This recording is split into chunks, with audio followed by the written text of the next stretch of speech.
Hello, it's me. I'm back again with another recap for Dancing with the Stars, season 23, week 8. Yes, I got it right. Um, Last night was Halloween night, and we had 7 couples dancing. It was an immunity challenge, so highest score got immunity, and if there was a tie, the person with the highest amount of cumulative points ended up getting immunity. Woo! Lynn wasn't there this week, and we only had 3 judges. I don't like how we're switching between 3 and 4 judges because it really screws with the vote or with the averages for the season. But anyway, so yeah,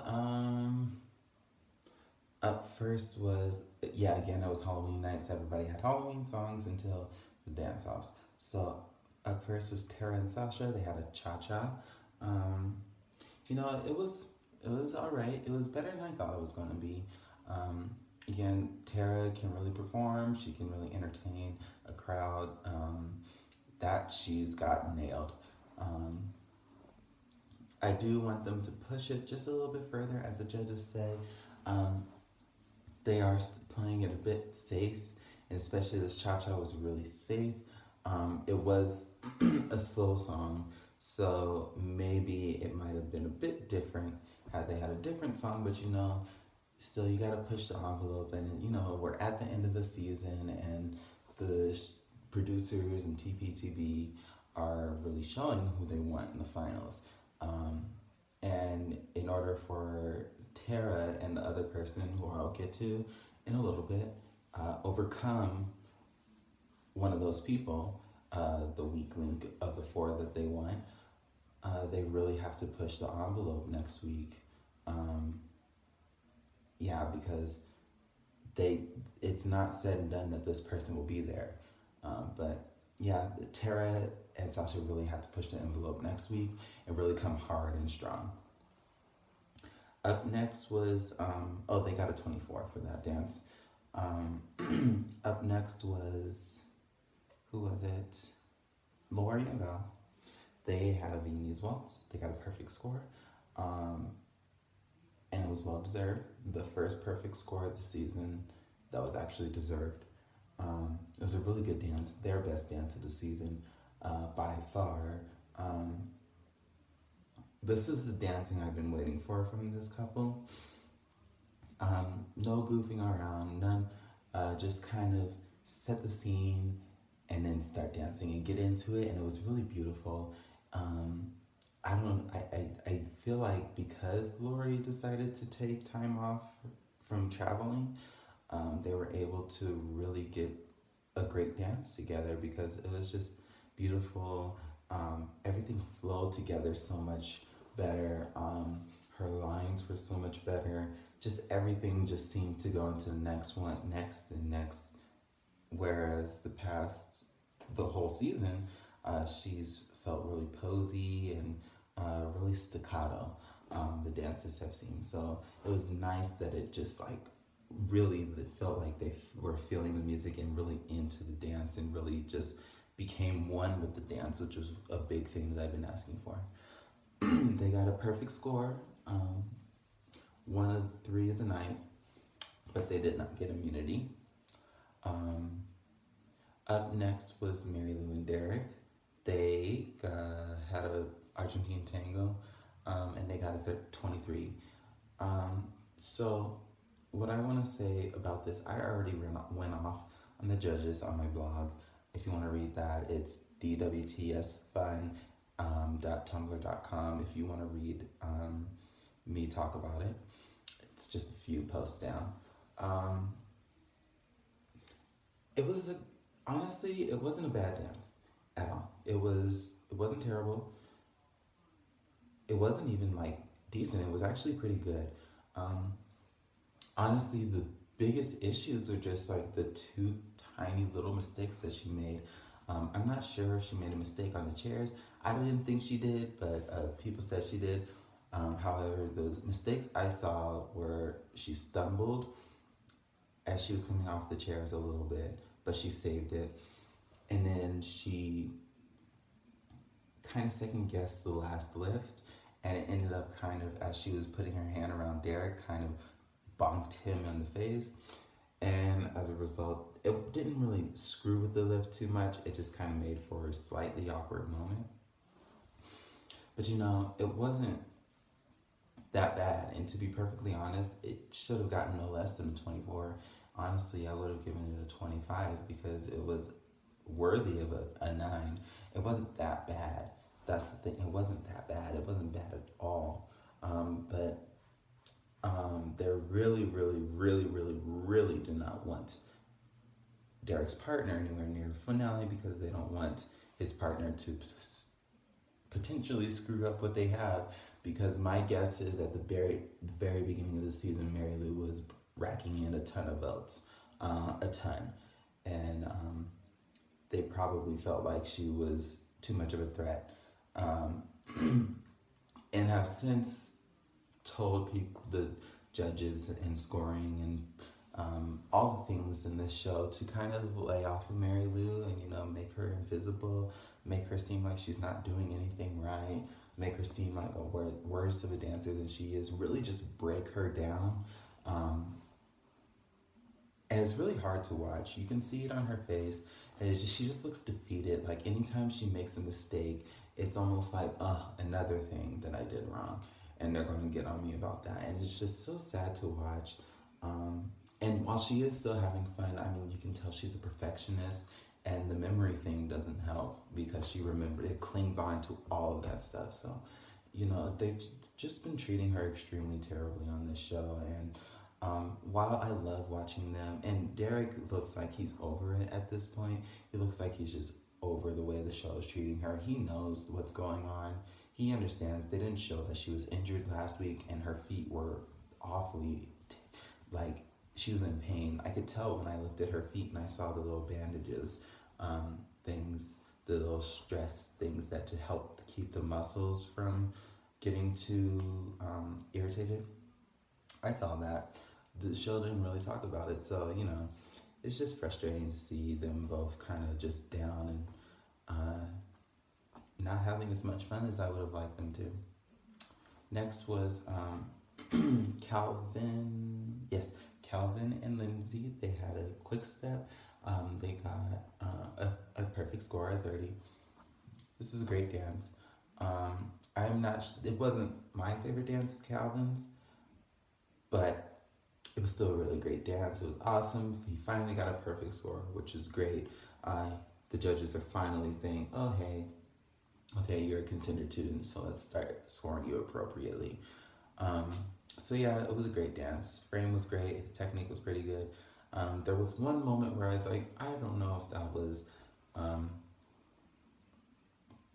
a stumble or not, but I guess the judges didn't see it, so he hit it pretty well.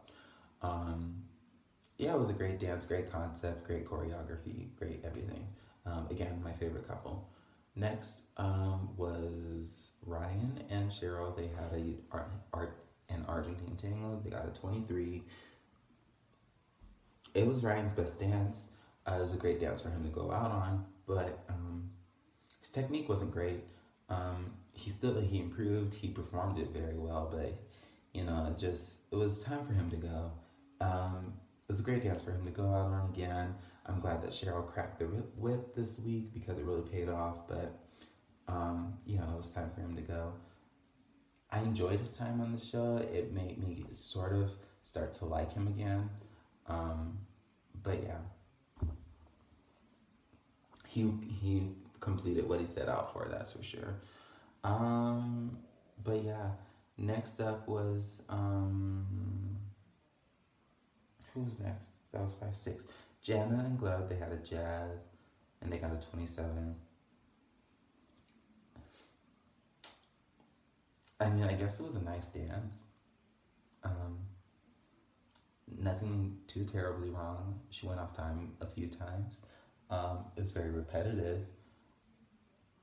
It didn't really seem like a drive. It seemed like a jazz. It seemed more like a drive, as I just said. Yeah, she's stiff, but she did well is just honestly, I just don't see what the appeal is of Jana anymore. Like as more and more couples leave, I'm just sitting here thinking to myself, like, how is she still here? I mean, I know how she's still here because of the overscoring, because I'm under the impression that had she not gotten that perfect score for that Argentine tango, she would have been gone. So that would have been a few weeks ago. But yeah, I'm just thinking how she's still there because like every week I'm just sitting here like, that was nice. I don't care. Next, and I don't really feel bad about it because she hasn't really shown me that. I don't really care for their partnership. That's what I'm saying. So yeah. Last we had James and Jenna. They had a Viennese waltz. As we all know, Sharna was out this week due to her knee, but I'm sure she's going to try and get in as quickly as she can. I hope she's able to get back next week because I don't like Jenna. But this dance was really good. It was my favorite dance of the night, my favorite dance of the season. It was amazing. It was incredible. It was beautiful. It was haunting. It was just everything I wanted and more from James. It was just, he was just on it. I loved it. They got a perfect score and they got immunity and 5 extra points added to their score, so they ended up with a 35 for the night for going into next week. Now the dance offs. Let's just kind of talk about this fairly quickly. Lori and Val chose Calvin and James.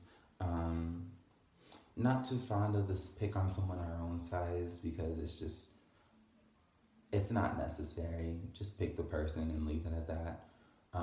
We get why you did it without you saying it. Everyone gets it. You don't need to say that because then it's just like, okay. Then Calvin chose Jive, which I understood why. He just recently did it, and he did great. It was a very close dance off. I knew Lori wasn't going to lose, but it was very close. Calvin made it hard for the judges to give it to her. I think Calvin they both had some issues. Calvin kind of seemed like he got tired towards the end, but Lori some of her technique wasn't great. Her feet, if she ever gets to jive again, she needs to work on pointing her toes because her feet do this, there's no energy in her feet, so they just kind of flop around. Lori won, I understood that, makes sense to me. Next up was,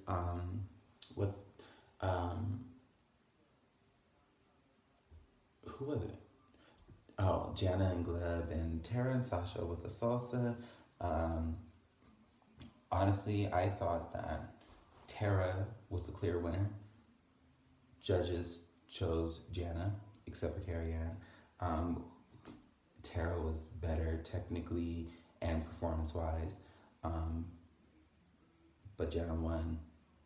Again, 3 points got added to their scores, so again, it's to say Jana next week because, of course, it seems like Tara and Mary Lou are probably getting more votes than her, so